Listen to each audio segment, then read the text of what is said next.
ओम श्री गणेशाय नमः। ओम नमो भगवते वासुदेवाय। श्रीमद् भागवत में महात्म्य का चौथा अध्याय प्रारंभ करते हैं। श्रीमद् भागवत का स्वरूप, प्रमाण, श्रोता वक्ता के लक्षण, श्रवण विधि और महात्म्य। शौनक आदि ऋषियों ने कहा, सूत जी, आपने हम लोगों को बहुत अच्छी बात बताई। आपकी आयु बढ़े, आप चिरंजीवी हों और चिरकाल तक हमें इसी प्रकार उपदेश करते रहें। आज हम लोगों ने आपके मुख से श्रीमद् भागवत का अपूर्व महात्म्य सुना है।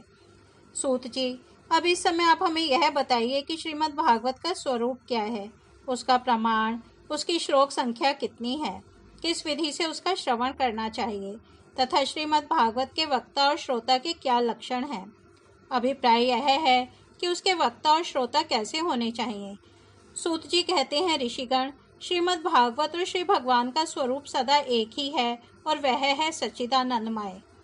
भगवान श्री कृष्ण में जिनकी लगन लगी है, उन भावुक भक्तों के हृदय में जो भगवान के माधुर्य भाव को अभिव्यक्त करने वाला, उनके दिव्य माधुर्य रस का आस्वादन कराने वाला सर्वोत्कृष्ट वचन है, उसे श्रीमद् भागवत समझो। जो वाक्य ज्ञान, विज्ञान, भक्ति एवं इनके अंगभूत साधन चतुष्टय को प्रकाशित करने वाला है तथा जो माया का मर्दन करने में समर्थ है, उसे भी तुम श्रीमद् भागवत समझो। श्रीमद् भागवत आनंद अक्षर स्वरूप है। इसका नियत प्रमाण भला कौन जान सकता है। पूर्व काल में भगवान विष्णु ने ब्रह्मा जी के प्रति 4 श्लोकों में इसका अधिक दर्शन मात्र कराया था। विप्रगण, इस भागवत की अपार गहराई में डुबकी लगाकर इसमें से अपनी अभीष्ट वस्तु को प्राप्त करने में केवल ब्रह्मा, विष्णु और शिव आदि ही समर्थ हैं, दूसरे नहीं। परंतु जिनकी बुद्धि आदि वृत्तियां परिमित हैं, ऐसे मनुष्यों का हित साधन करने के लिए श्री व्यास जी ने परीक्षित और सुखदेव जी के संवाद के रूप में जिसका गान किया है, उसी का नाम श्रीमद् भागवत है। उस ग्रंथ की श्लोक संख्या 18,000 है। इस भवसागर में जो प्राणी कली रूपी ग्रह से ग्रस्त हो रहे हैं, उनके लिए वह श्रीमद् भागवत ही सर्वोत्तम सहारा है। अब भगवान श्री कृष्ण की कथा का आश्रय लेने वाले श्रोताओं का वर्णन करते हैं। श्रोता 2 प्रकार के माने गए हैं, प्रवर अर्थात उत्तम तथा अवर अर्थात अधम। प्रवर श्रोताओं के चातक, हंस, शुक और मीन आदि कई भेद हैं। अवर के भी वृक्ष, भुरुंड, वृक्ष और उष्ट आदि अनेकों भेद बतलाए गए हैं। चातक कहते हैं पपीहे को। वह जैसे बादल से बरसते हुए जल में ही स्पृहा रखता है, दूसरे जल को छूता ही नहीं, उसी प्रकार जो श्रोता सब कुछ छोड़कर केवल श्री कृष्ण संबंधी शास्त्रों के श्रवण का व्रत ले लेता है, वह चातक कहा गया है। जैसे हंस दूध के साथ मिलकर एक हुए जल से निर्मल दूध ग्रहण कर लेता और पानी को छोड़ देता है, उसी प्रकार जो श्रोता अनेकों शास्त्रों का श्रवण करके भी उसमें से सार भाग अलग करके ग्रहण करता है, उसे हंस कहते हैं। जिस प्रकार भली भांति पढ़ाया हुआ तोता अपनी मधुर वाणी से शिक्षक को तथा पास आने वाले दूसरे लोगों को भी प्रसन्न करता है, उसी प्रकार जो श्रोता कथावाचक व्यास के मुँह से उपदेश सुनकर उसे सुंदर और परिमित वाणी में पुनः सुना देता और व्यास एवं अन्य श्रोताओं को अत्यंत आनंदित करता है, वह शुक कहलाता है। जैसे क्षीर सागर में मछली मौन रहकर अपलक आंखों से देखती हुई सदा दुग्ध पान करती रहती है, उसी प्रकार जो कथा सुनते समय निर्निमेष नयनों से देखता हुआ मुंह से कभी एक शब्द भी नहीं निकालता और निरंतर कथा रस का ही आस्वादन करता रहता है, वह प्रेमी श्रोता मीन कहा गया है। ये प्रवर अर्थात उत्तम श्रोताओं के भेद बताए गए हैं। अब अवर यानी अधम श्रोता बताए जाते हैं। वृक कहते हैं भेड़िए को। जैसे भेड़िया वन के भीतर वेणु की मीठी आवाज़ सुनने में लगे हुए मृगों को डराने वाली भयानक गर्जना करता है, वैसे ही जो मूर्ख कथा श्रवण के समय रसिक श्रोताओं को उद्विग्न करता हुआ बीच बीच में जोर जोर से बोल उठता है, वह वृक कहलाता है। हिमालय के शिखर पर एक भुरुंड जाति का पक्षी होता है। वह किसी के शिक्षाप्रद वाक्य सुनकर वैसा ही बोला करता है, किंतु स्वयं उससे लाभ नहीं उठाता। उसी प्रकार जो उपदेश के बाद सुनकर उसे दूसरों को तो सिखाए पर स्वयं आचरण में न लाए, ऐसे श्रोता को भुरुंड कहते हैं। वृक्ष कहते हैं बैल को। उसके सामने मीठे मीठे अंगूर हो या कड़वी खली, दोनों को वह एक सा ही मानकर खाता है। उसी प्रकार जो सुनी हुई सभी बातें ग्रहण करता है, पर सार और असार वस्तु का विचार करने में उसकी बुद्धि अंधी अर्थात असमर्थ होती है, ऐसा श्रोता वृक्ष कहलाता है। जिस प्रकार ऊंट माधुर्य गुण से युक्त आम को भी छोड़कर केवल नीम की ही पत्ती चबाता है, उसी प्रकार जो भगवान की मधुर कथा को छोड़कर उसके विपरीत संसारी बातों में रमता है, उसे ऊंट कहते हैं। ये कुछ थोड़े से भेद यहाँ बताए गए। इनके अतिरिक्त भी प्रवर अवर दोनों प्रकार के श्रोताओं के भ्रमर और गदहा आदि बहुत से भेद हैं। इन सब भेदों को उन श्रोताओं के स्वाभाविक आचार व्यवहारों से परखना चाहिए। जो वक्ता के सामने उन्हें विधिवत प्रणाम करके बैठे और अन्य संसारी बातों को छोड़कर केवल श्री भगवान की लीला कथाओं को ही सुनने की इच्छा रखे, समझने में अत्यंत कुशल हो, नम्र हो, हाथ जोड़े रहे, शिष्य भाव से उपदेश ग्रहण करे और भीतर श्रद्धा तथा विश्वास रखे, इसके सिवाय जो कुछ सुने उसका बराबर चिंतन करता रहे, जो बात समझ में ना आए पूछे और पवित्र भाव से रहे तथा श्री कृष्ण के भक्तों पर सदा ही प्रेम रखता हो, ऐसे ही श्रोता को वक्ता लोग उत्तम श्रोता कहते हैं। अब वक्ता के लक्षण बतलाते हैं। जिसका मन सदा भगवान में लगा रहे, जिसे किसी भी वस्तु की अपेक्षा न हो, जो सबका सुहृद और दीनों पर दया करने वाला हो तथा अनेकों युक्तियों से तत्व का बोध करा देने में चतुर हो, उसी वक्ता का मुनि लोग भी सम्मान करते हैं। वे प्रगण, अब मैं भारतवर्ष की भूमि पर श्रीमद् भागवत कथा का सेवन करने के लिए जो आवश्यक विधि है उसे बतलाता हूँ, आप सुने। इस विधि के पालन से श्रोता की सुख परंपरा का विस्तार होता है। श्रीमद् भागवत का सेवन 4 प्रकार का है, सात्विक, राजस, तामस और निर्गुण। जिसमें यज्ञ की भांति तैयारी की गई हो, बहुत सी पूजा सामग्रियों के कारण जो अत्यंत शोभा संपन्न दिखाई दे रहा हो और बड़े ही परिश्रम से बहुत उतावली के साथ 7 दिनों में ही जिसकी समाप्ति की जाए, वह प्रसन्नता पूर्वक किया हुआ श्रीमद् भागवत का सेवन राजस है।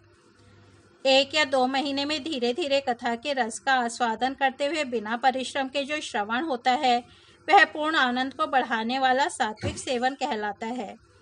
तामस सेवन वह है जो कभी भूल से छोड़ दिया जाए और याद आने पर फिर आरंभ कर दिया जाए। इस प्रकार 1 वर्ष तक आलस्य और अश्रद्धा के साथ चलाया जाए। यह तामस सेवन भी ना करने की अपेक्षा अच्छा और सुखी देने वाला है।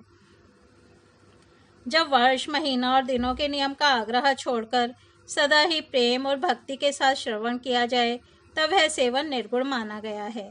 राजा परीक्षित और सुखदेव के संवाद में जो भागवत का सेवन हुआ था, वह निर्गुण ही बताया गया है। उसमें जो 7 दिनों की बात आती है, वह राजा की आयु के बचे हुए दिनों की संख्या के अनुसार है, सप्ताह कथा का नियम करने के लिए नहीं। भारतवर्ष के अतिरिक्त अन्य स्थानों में भी त्रिगुण अर्थात सात्विक, राजस और तामस अथवा निर्गुण सेवन अपनी रुचि के अनुसार करना चाहिए। तात्पर्य यह है कि किसी प्रकार भी हो सके श्रीमद् भागवत का सेवन, उसका श्रवण करना ही चाहिए। जो केवल श्री कृष्ण की लीलाओं के ही श्रवण, कीर्तन एवं रसास्वादन के लिए लालायित रहते और मोक्ष की भी इच्छा नहीं रखते, उनका तो श्रीमद् भागवत ही धन है। तथा जो संसार के दुखों से घबराकर अपनी मुक्ति चाहते हैं, उनके लिए भी यही इस भव रोग की औषधि है। अतः इस कलिकाल में इसका प्रयत्न पूर्वक सेवन करना चाहिए। इनके अतिरिक्त जो लोग विषयों में ही रमण करने वाले हैं, सांसारिक सुखों की ही जिन्हें सदा चाह रहती है, उनके लिए भी अब इस कलयुग में सामर्थ्य, धन और विधि विधान का ज्ञान न होने के कारण कर्म मार्ग अर्थात यज्ञ आदि से मिलने वाली सिद्धि अत्यंत दुर्लभ हो गई है। ऐसी दशा में उन्हें भी सब प्रकार से अब इस भागवत कथा का ही सेवन करना चाहिए। यह श्रीमद् भागवत की कथा धन, पुत्र, स्त्री, हाथी घोड़े आदि, वाहन, यश, मकान और निष्कंटक राज्य भी दे सकती है। सकाम भाव से भागवत का सहारा लेने वाले मनुष्य इस संसार में मनोवांछित उत्तम भोगों को भोगकर अंत में श्रीमद् भागवत के ही संग से श्री हरि के परम धाम को प्राप्त हो जाते हैं। जिनके यहाँ श्रीमद् भागवत की कथा वार्ता होती हो तथा जो लोग उस कथा के श्रवण में लगे रहते हों, उनकी सेवा और सहायता अपने शरीर और धन से करनी चाहिए। उन्हीं के अनुग्रह से सहायता करने वाले पुरुष को भी भागवत सेवन का पुण्य प्राप्त होता है।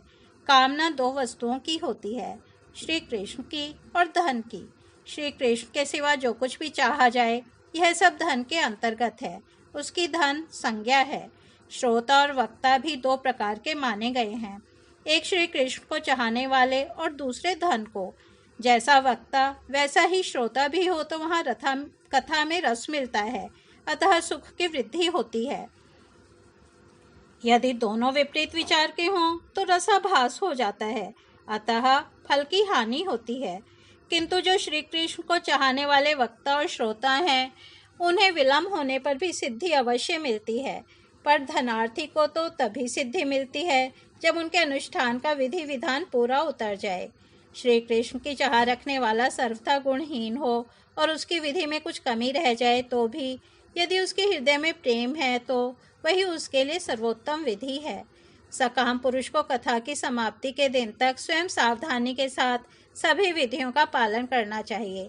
भागवत कथा के श्रोता और वक्ता दोनों के ही पालन करने योग्य विधि यह है, प्रतिदिन प्रातःकाल स्नान करके अपना नित्य कर्म पूरा कर ले, फिर भगवान का चरणामृत पीकर पूजा के सामान से श्रीमद् भागवत की पुस्तक और गुरुदेव व्यास का पूजन करे। इसके पश्चात अत्यंत प्रसन्नता पूर्वक श्रीमद् भागवत की कथा स्वयं कहे अथवा सुने। दूध या खीर का मौन भोजन करे, नित्य ब्रह्मचर्य का पालन और भूमि पर शयन करे, क्रोध और लोभ आदि को त्याग दे, प्रतिदिन कथा के अंत में कीर्तन करे और कथा समाप्ति के दिन रात्रि में जागरण करे। समाप्ति होने पर ब्राह्मणों को भोजन कराकर उन्हें दक्षिणा से संतुष्ट करे।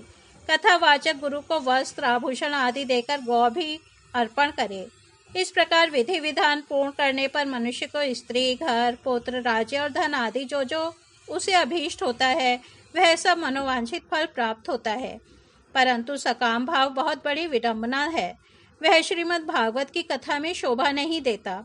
श्री सुखदेव जी के मुख से कहा हुआ यह श्रीमद् भागवत शास्त्र तो कलयुग में साक्षात श्री कृष्ण की प्राप्ति कराने वाला और नित्य प्रेमानंद स्वरूप फल प्रदान करने वाला है।